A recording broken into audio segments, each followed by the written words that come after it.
আজকের topic divisibility. কোনো number দিয়ে ডিভিজিবল কি না তাড়াতাড়ি চেক করার রুল হচ্ছে ডিভিজিবিলিটি।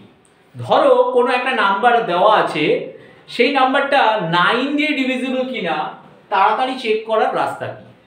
যেমন আমরা খুব সহজে জানি কোনো একটা নাম্বার 11502 মনে করো একটা নাম্বার, এটা 3 দিয়ে ডিভাইড যায় কি যায় না, ক্যান্সেলিং করতে সুবিধা হবে।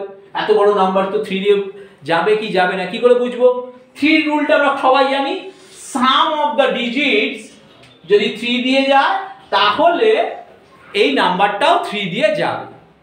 ঠিক সেরকমই এই নাম্বারটা 9 দিয়ে ডিভাইড করা যায় কি যায় না সেটা বলবো কি করে, বুঝবো কি করে? ল অফ ডিভিজিবিলিটি বলছে ঠিক 3 রুল আর 9 এর রুল হচ্ছে same. Some of the digits যদি 9 দিয়ে ডিভাইড করা যায় তাহলে নাম্বারটা 9 দিয়ে ডিভিজিবল হবে। যেমন এখানে আছে 1 + 1 + 5 + 0 + 2 কত হলো না 9।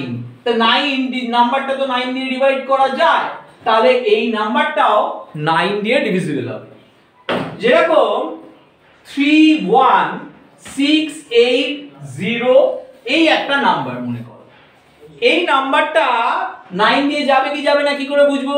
তাহলে সেই একই রকম 3 + 1 4 4 + 6 10 10 + 8 18, তাহলে এটা 18 9 দিয়ে ডিভিজিবল, তাহলে এটা 9 দিয়ে ডিভাইড করা যায়।